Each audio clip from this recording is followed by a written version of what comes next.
G'day mortgage holders. I just thought I'd scare the shit out of you this morning. I just got out of bed and I had a couple of things I was thinking about.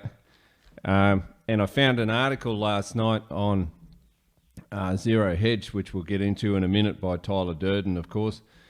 A couple of years ago, I heard that Michael Burry, the guy that shorted the US stock market and against the banks and made a few $100 billion or whatever in the '08 crisis, because he could see the subprime mortgage market in trouble, and no one else could.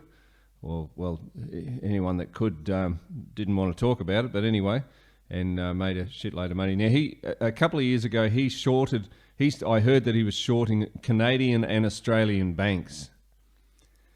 And the reason he was doing this is because of the over leverage in the Australian and the Canadian mortgage market. And we've heard that cities in Canada, I'm not too familiar with them all, Montreal and Calgary and places like that, were extremely overpriced when it comes to real estate. Very, very overbought, and places like Sydney, Australia, were extremely high in terms of GDP and net worth and years' wages to buy a property, that sort of thing. They were extremely high, so he's shorting the system, so because he knows it's going to go back the other way. Also, just end of last year, maybe early this year, we heard of. It started in China, basically, the collapse of Evergrande and Fantasia and other developing companies that just had tons and tons and tons of debt, and it was becoming unpayable. They couldn't pay their commercial paper. They couldn't pay their tradespeople. And so they've been nationalised only to the point that they're totally bankrupt. So they're just nationalised by the government to, see out and use taxpayers' funds to finish off the last building or so, and then scrap the rest that were on the plans and tell all the creditors they're not going to get their money back.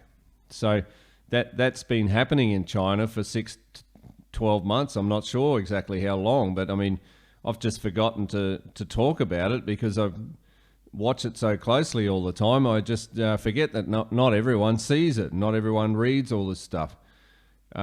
We've got other crises going on. Before, excuse me, I just got out of bed.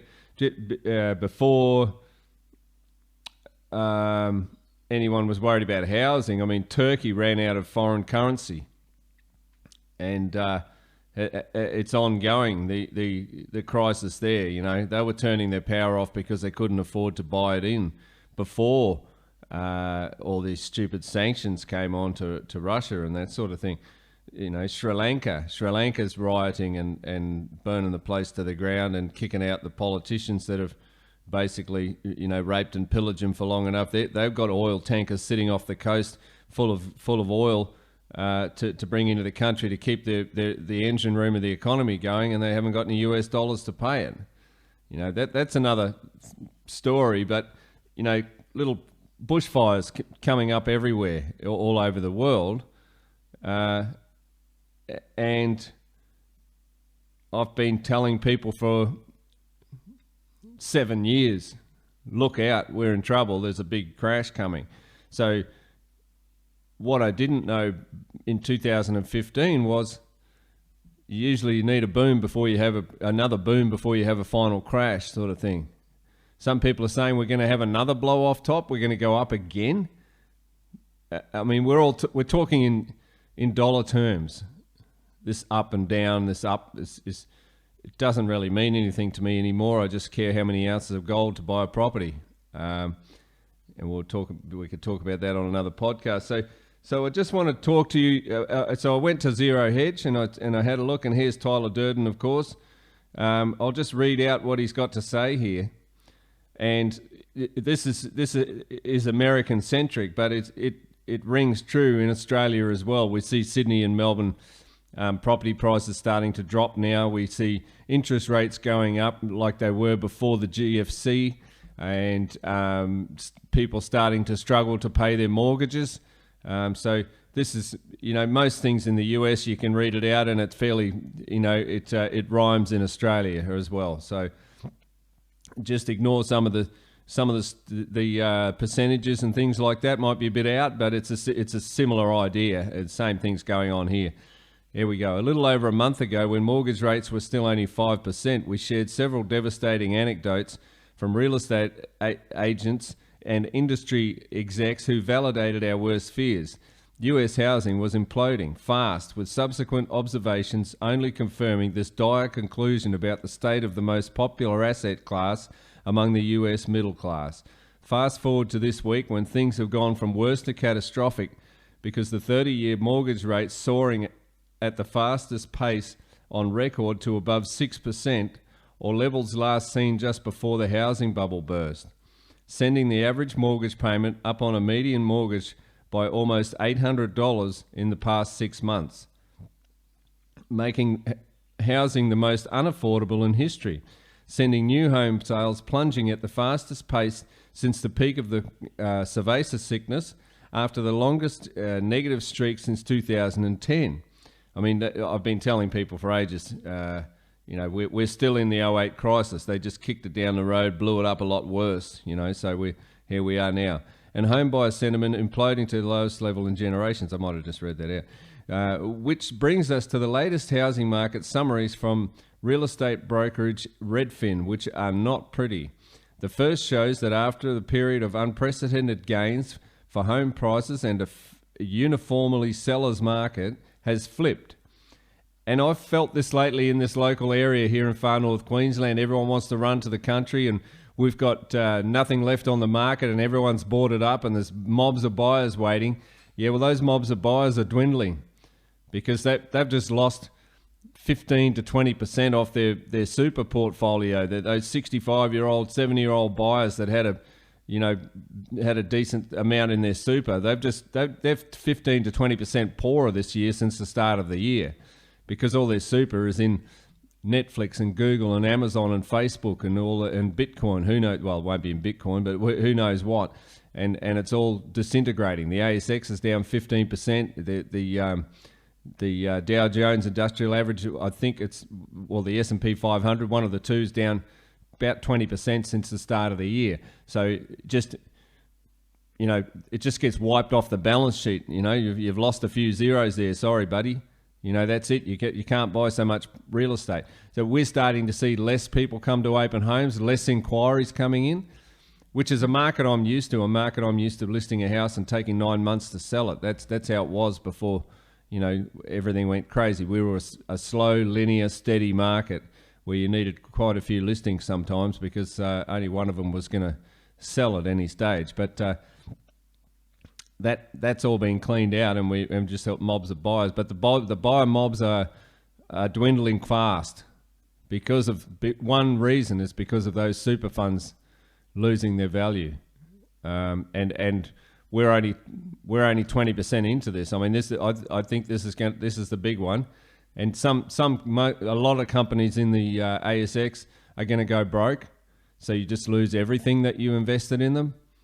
And if you've just got an index, if your super's just in an index, or your super's wherever it is, if it's not managed by you and you don't know where it is, you can be sure that fund manager doesn't really know how bad this is going to get.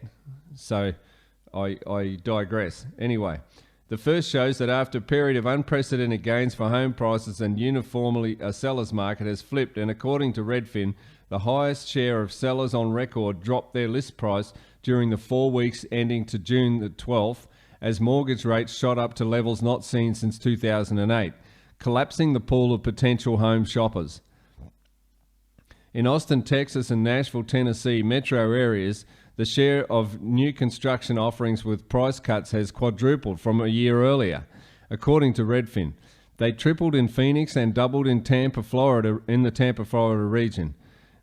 We are in a different place. The builder can no longer name a price and say pay Pay it or move along, said Nicole Flores, a Houston agent who has slashed prices by $2,000 to $20,000 on homes she lists for builders. They're telling us our managers have allowed us to negotiate again. Still, despite the clear cracks in the housing, home buying has never been more expensive. Due to delays in pricing, the typical buyer with a 30-year fixed-rate mortgage is looking at monthly payments of $2,514, up from $1,692 a year ago. Now that's about $1,000 a month more. But those who remain in the market may notice they face less competition from other buyers. Homes are more likely to sit on the market for a few weeks compared to last year when they would go under contract within a week. And home prices are being bid up less often than they were earlier in the spring. The housing market isn't crashing, but it is experiencing a hangover as it comes down from an unsustainable high, said Redfin Deputy Chief Economist Taylor Marr. Housing demand has already cooled significantly to the point that the industry has begun facing layoffs. This week, rate hikes will further stretch home buyers' budgets to the point that many more may be priced out. While a lot of home sellers are already dropping their prices, more homeowners will likely decide to stay put now that the mortgage rate on a new home is significantly higher than their current one. If it weren't for the surge in mortgage rates, the housing market would still be in a boom right now, said Redfin Bay Area real estate agent James Capello. Demand from home buyers was still extremely high as recently as February, but rates are making it really tough. Going from 3% to nearly 6% almost instantly has scared a lot of people out of the market.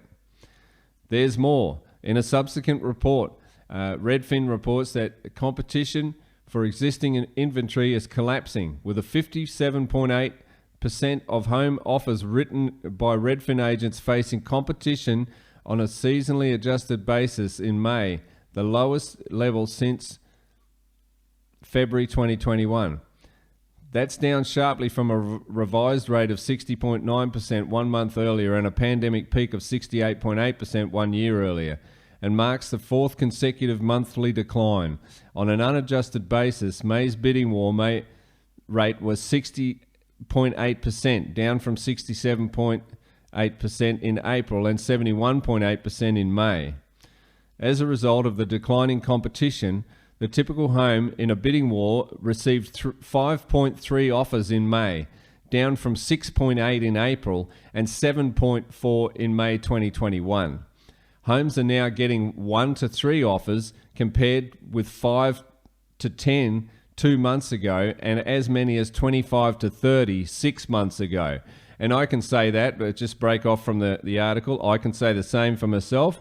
We are seeing, instead of 4 or 5 people fighting over one acreage property, we're just getting the one offer. It's fairly close to the asking price, or it is, but it's not, a frenzy of buyers fighting for a property and offering more.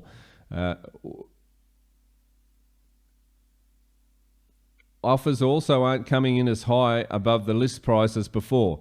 I recently listed a 3-bedroom, 3-bathroom home in a super cute neighbourhood for $399,900. It ended up going under contract for $12,000 above the list price with an inspection, whereas 3 months ago a buyer probably would have paid $60,000 over the asking price and waived the building and pest inspection.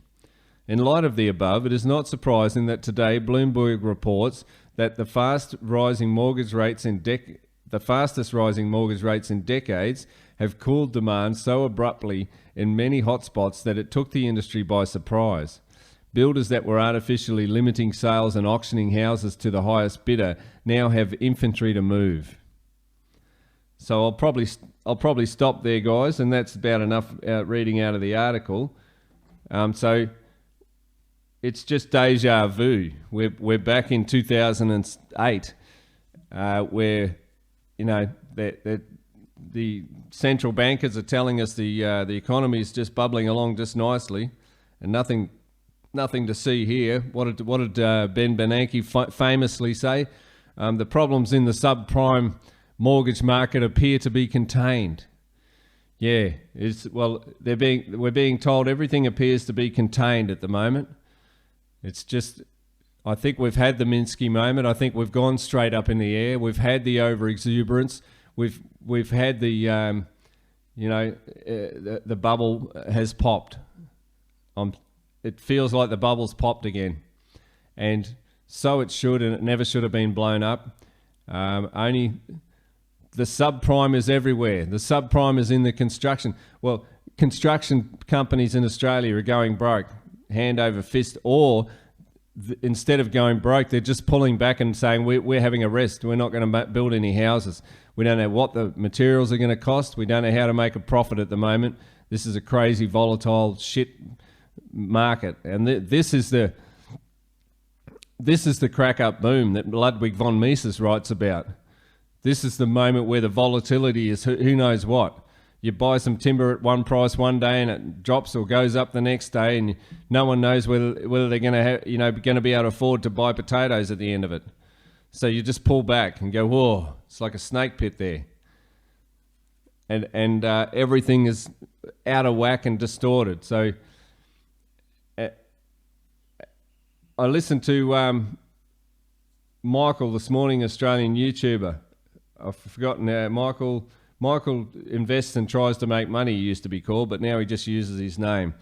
And he was warning about bank bail-ins.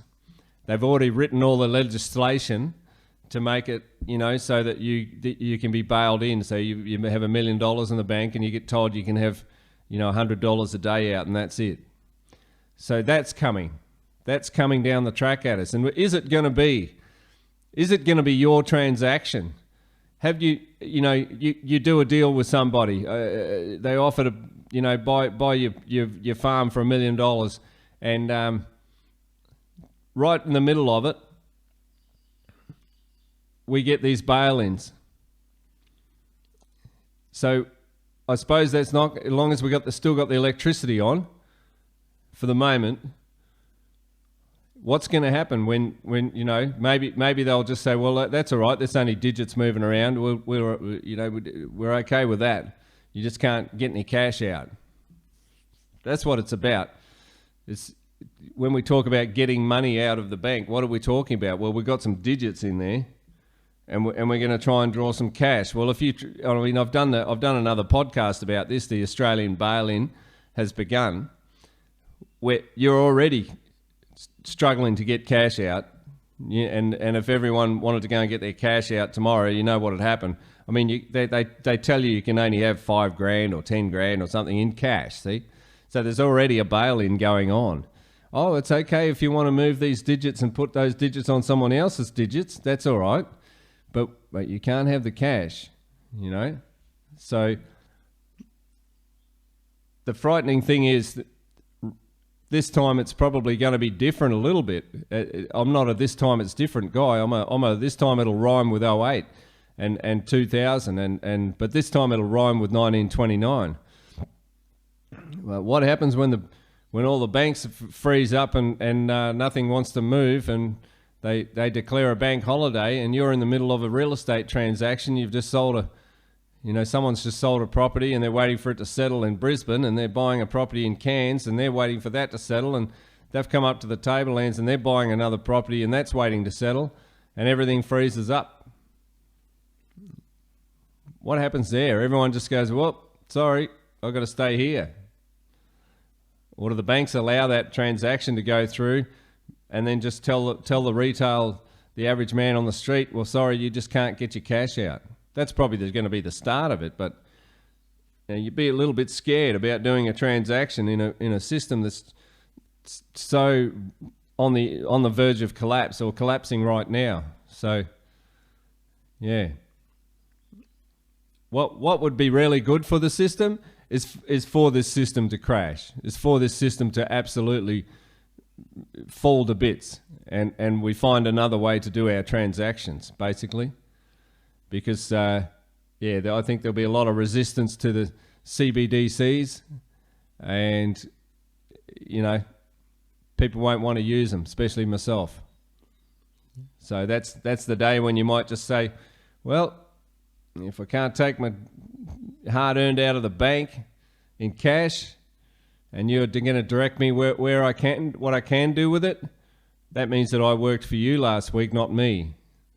So maybe I won't work anymore. Maybe I'll stop because I don't like what I'm getting paid in. You're going to have to come up with something better than that before I start working again. I think that's the way I'll probably play it. You freeze me up. Well, you know, that's what I worked for, so I stop working now. No more. You don't get any more. I can survive for a long time. Thank you very much. Without any of your bullshit money. So anyway, that's what's going on, ladies and gentlemen. I would be frightened. I would be frightened if I had a lot of my net worth sitting in cash, waiting for the stock market to crash. You know, we're all doing that. A lot of us are doing that. We're holding cash back to buy the bargains, but the cash is losing its value so quickly, and I distrust the system so much that, you know, my cash is silver and gold. That's my cash. So, you know, if there's going to be a market later on for me to buy into, then there has to be a market for me to sell silver and gold. And if there's no market to buy into, then at least I'm not holding my life savings in just a few digits on a mobile phone that won't work unless I plug it into the wall. You know, I'm so detached from my wealth that I have to have, you know, a power company or a standalone solar to charge my phone, and then the company that supplies the internet and the towers and everything needs electricity for those towers. If that all gets it's going into disarray now. Look at the government's interfering in the energy market so much that it's a broken mess. So you've got this, you know, all this two-step verification rubbish. You know, it's very, very hard to get hold of your life savings right now. It's very hard to do anything with it now, because if you've left it in a financial institution, you've handed it over to someone else to control you with. So, you know, I shouldn't say be frightened, because there's opportunities to be had here, and fear is the killer. It's fear itself. Nothing to fear but fear itself. I think Roosevelt said that. I was going to talk about, George Gammon. I was listening to him the other night, and he was saying he's mates with Robert Kiyosaki and Kenny McElroy and all these guys that are like super real estate investors that do $70 million deals in one hit, you know. And he was saying that they all put down he knows several of them. There's about 20 of them, and they're all involved in deals all the time. And they put down a $1 million deposit that's non-refundable. So they say, hey, we got skin in the game. We want to get this deal done. We'll give you $1 million. And this is like a $70 million deal, right? So in the last couple of weeks, he was talking to Kenny McElroy the other night, and Kenny was saying that him and all his mates have all pulled out of deals and lost $1 million just because of the way that things are panning out. They've decided not to go ahead and buy an apartment block that'll generate a lot of income, because they realise that a lot of those tenants won't be able to pay the rent, and that, you know, it will be a bad investment if they buy it at that price. So they've forfeited, a lot of them have forfeited $1 million in the last couple of weeks and pulled out of transactions that they normally would go ahead with, just because of what's happening in the market today. And that's just another sign. There's so many blaring signs out there. It's screaming at you, you know, that we're ready for the biggest crash of our lifetime. It's very exciting. Then we get a heap of war after that, and some dictators and all sorts of rubbish. But it's quite exciting to be sitting here watching history unfold. Anyway, I rambled on long enough. Thanks for listening, guys. We'll see you on the next one.